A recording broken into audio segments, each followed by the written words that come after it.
Ayo, it's Gluck. Welcome back. Today, we're fixing your chords. Let's go. Okay, here we are in Ableton once again. And for this week's lesson, I got sent this MIDI file from a friend of mine, and he was asking me why these chords didn't sound like they resolved or went anywhere. So what we're going to do is break down what's going on in this MIDI clip, then we're going to spice it up, and then we'll turn it into a song. Now, before we get started, this is what the finished product sounds like today. Baby, won't you come a little closer? Oh, baby, won't you come a little closer? Won't you come on over? Baby, won't you come a little closer? Oh, baby, won't you come a little closer? Won't you come on over?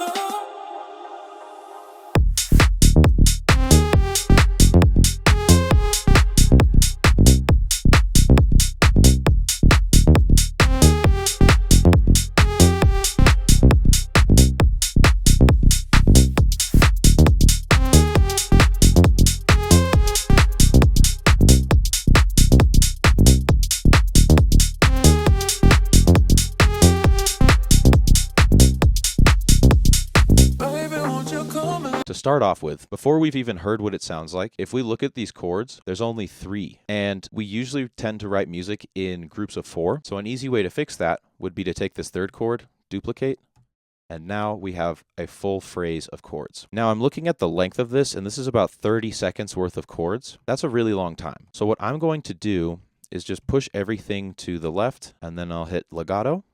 So now everything fills the space until the next note. And then I'm going to hit divide by 2, and then hit divide by 2 again. Now it's playing over 4 measures. Now then, let's listen to the chords and hear what it sounds like, and maybe that'll give us a hint about what's going on here.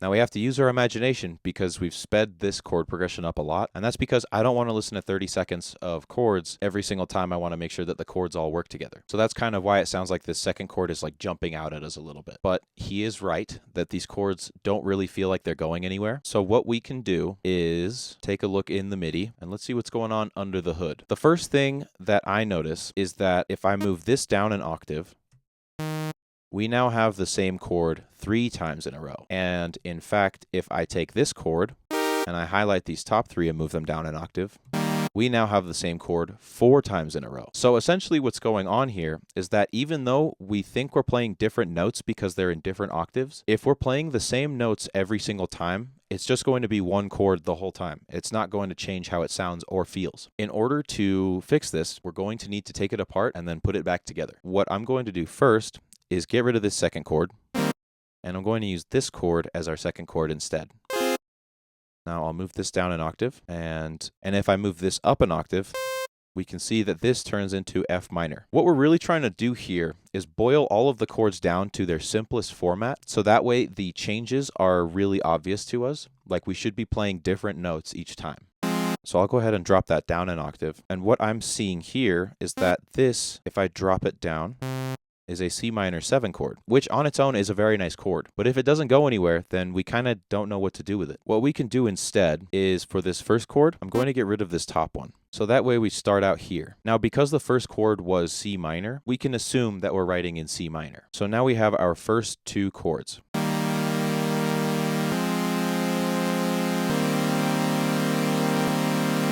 Now it still doesn't really go anywhere. It kind of feels like it starts off, goes somewhere else, and then the 2 chords kind of collide. Instead of having this last chord kind of sound like a combination of both of these, what I'm going to do is just delete it. And then I'm going to move the third up from both of these 2 chords 1 octave. So now all of our notes are nicely spaced apart.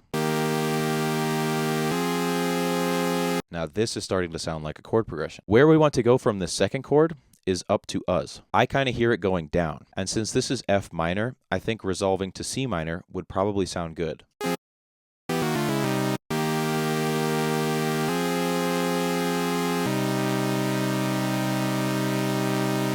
Okay, fantastic. It sounds like we have a chord progression going here. Now, even though we're writing in C minor, we're starting on the third of that scale. But starting on the third gives us a spot to jump off from. So that way we can resolve back to the tonic of the key signature and it will all sound coherent. Just to make this sound a little bit more palatable, what I'm going to do is just turn on a filter here, so that way the highs aren't so buzzy.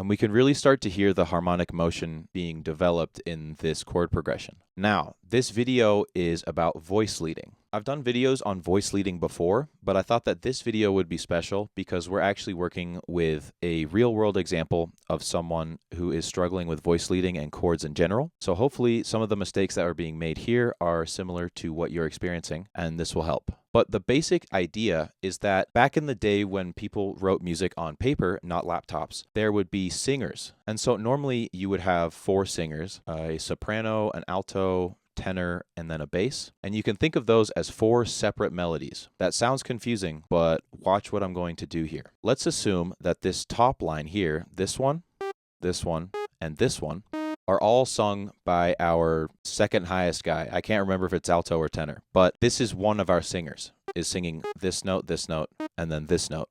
Our second singer is singing this note, and this note, and our bottom singer is singing this note, and this note. Now, for all 3 of these singers, the jump from this chord to this chord might be a little bit tricky because there's a lot of range here, and we don't know if our singer's range cuts off at the bottom or not. So what we want to do is streamline all of our chords so that all of the notes are right next to each other and we're still able to get the harmonic movement out of it. So if I were to rearrange these chords based on just octaves, we can take a look and see, okay, this jump to this jump is reasonable, this jump to this jump is reasonable, this one is kind of an outlier, and this one is kind of an outlier as well. So can we move this one all the way up? Sure. Let's see how it sounds from this chord to this chord. It sounds kind of weird. This still technically works, but I would prefer it to not sound like that. So if we go ahead and move this one down an octave, now we have our middle singer doing this. And that's way easier than having him jump back down. Now, if we take a look at this note here, this is only one note below G sharp because it's just a G. So if we move this up an octave, now we have our top singer doing this. That's really easy. And then this note, if we move it down an octave, we have our bottom singer doing this, which is, again, really easy and what we want our chords to be doing. So let's go ahead and listen to the chord progression now.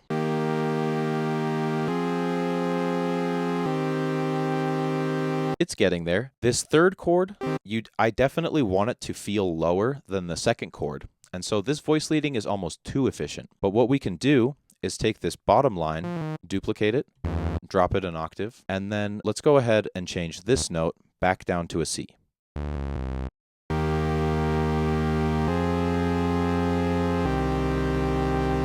That sounds much better. This note seems to busy it a little bit, so we'll just take that one out. So that sounds better because we can hear the low end resolve here. But it still sounds a little busy and it doesn't fall as far as I want it to from the second chord to the third chord. And that's because the top note isn't moving very far. So let's go ahead and put this one up here. And let's see how that sounds. Okay, that sounds pretty beefy. I like that. So that is our little workshop on voice leading, and that's usually how I approach it. The main takeaway is that notes in different octaves don't mean they're a different note. If your chords aren't working the way that you want them to, take the high notes and bring them down an octave and see if you can assemble them in a way where it's all the same chord. Because if it all turns into the same chord, then yeah, you're not going to get a different result when you jump from the same chord to the same chord. That is the best way that I can describe it with this example here. Now, another part of this is going to be instrument selection. And so when I write my chords, I like to use just a saw wave in Serum because it lets me hear all of the relationships between the notes. But for something more stylistic, let's just go ahead and add some detune.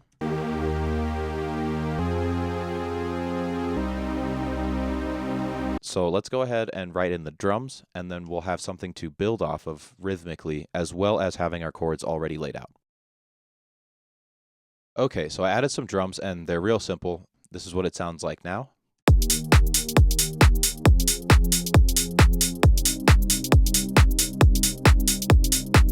So let's go ahead and add a bass line. And I want this bass line to support the chords. So what I'm going to do is look in the chords.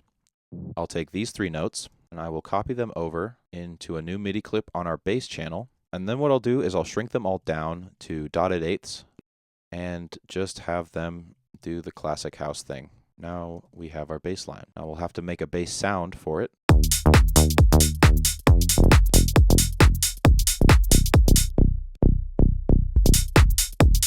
So now we have our bass line based off of the chords, and I put a little sidechain on the bass group as well as the synths just to help with the overall sound. But this is what our bass line sounds like.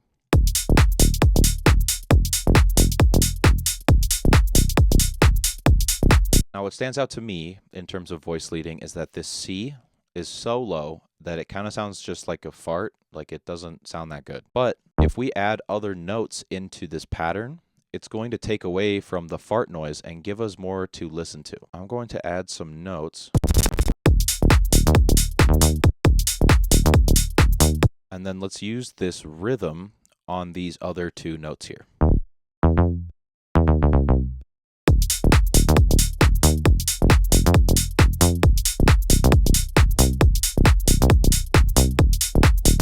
Now that we have our bass line, our drums, and our chords, what we can do is flesh out a little build here. And this can kind of serve as like a build / verse. Like all of our melodic harmonic content is going to be here. And the more empty, dancier part's going to be here. So we'll just copy that over. I'm going to try to add like a melody, sort of something that's in front of the chords. So that way we have some consistent element in both the verse and the drop.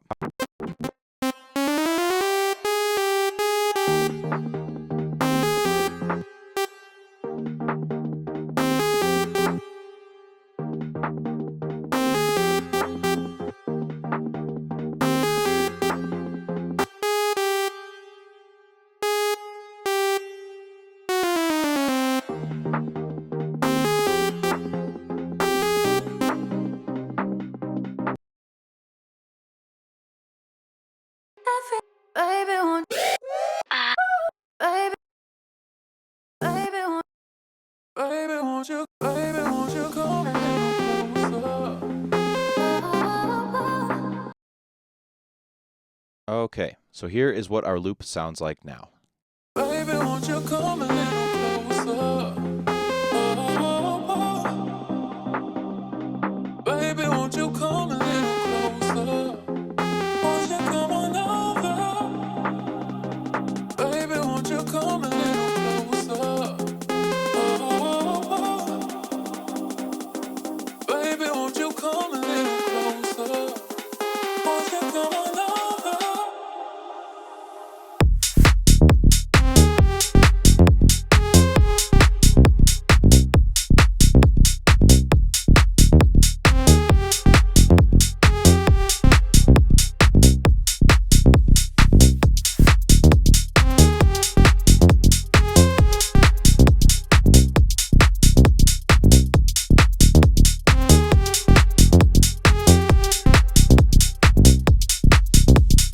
There it is. So when it comes to voice leading and writing chords and developing ideas, try to start with something as simple as possible, because any types of errors or mistakes or things that are going to play an effect later on in the production process are going to be really, really apparent if you make everything super simple at the start. Once you've figured out that core idea, like we did with these chords here, then you can start to develop other things off of that because you know that this is rock solid. So I hope that you found this video entertaining, informative, motivating even. But with that, thank you so much for watching.